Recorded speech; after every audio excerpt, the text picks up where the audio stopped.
దేవరకొండ పట్టణంలో నూతనంగా ప్రారంభమైన డిఆర్ఎస్ ప్రైవేట్ పాఠశాల విద్యా చట్టానికి విరుద్ధంగా సమ్మర్ స్పెషల్ క్లాసులు నడిపిస్తుండగా ఏబీవీపీ నాయకులు డిఆర్ఎస్ పాఠశాల వద్దకు వెళ్లి సమ్మర్ క్యాంపులు నిలిపివేయాలంటూ ధర్నా నిర్వహించారు.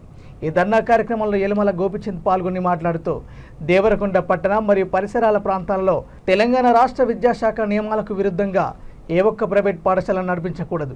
అయినా కొన్ని పాఠశాలలు విద్యా చట్టాన్ని తుంగలో తొక్కి సమ్మర్ క్లాసులు నిర్వహిస్తున్నారు. రోజు రోజుకు ఎండ తీవ్రత 40 నుండి 48 డిగ్రీల వరకు కొడుతున్న ఎండలలో ప్రైవేట్ పాఠశాలల్లో సమ్మర్ క్యాంపులను నడుపుతూ విద్యార్థులను ఇబ్బందులు గురి చేస్తున్నారని వారు వాపోయారు.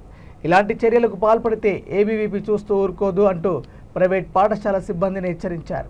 వెంటనే డిఆర్ఎస్ పాఠశాల గుర్తింపు రద్దు చేయాలని విద్యాశాఖ అధికారులను కోరారు.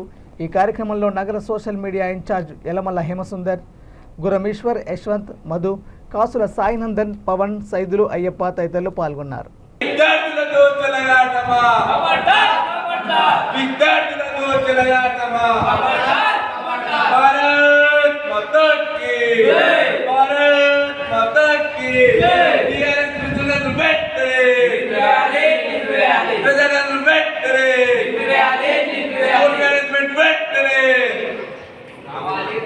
School management వెంటనే స్కూల్ మేనేజ్మెంట్ వెంటనే భారత్ మాతా కీ భారత్ మాతా కీ చదువులకు తెలంగాణమా we want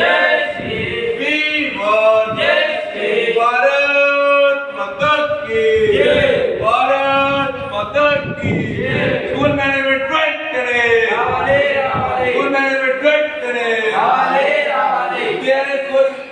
ఈ రోజుకి వెళ్ళి ఉండవు. మళ్ళీ మీకు ఎప్పుడైతే స్కూల్ ఓపెన్ అవుతుందో అప్పటికి వెళ్ళి మీ స్కూల్ క్లాసులు అనేవి నడుస్తుంది. సరేనా? అప్పటి వరకు మీరు ఎవరు స్కూల్కి రావాలి. సరేనా? మీ పేరెంట్స్ చెప్పండి. పెట్టి సార్ చూసినాం మేము ఓకే రేపటి అయితే వీళ్ళు ఏం రావద్దు. ఓకే సార్ సరే రేపటికెళ్ళి క్లాస్కి స్కూల్కి రాకండి. సరేనా? స్కూల్ ఎప్పుడైతే ఓపెన్ అవుతుందో అప్పుడు సార్ వాళ్ళు చెప్తారో అప్పటికి వెళ్ళండి. సరేనా?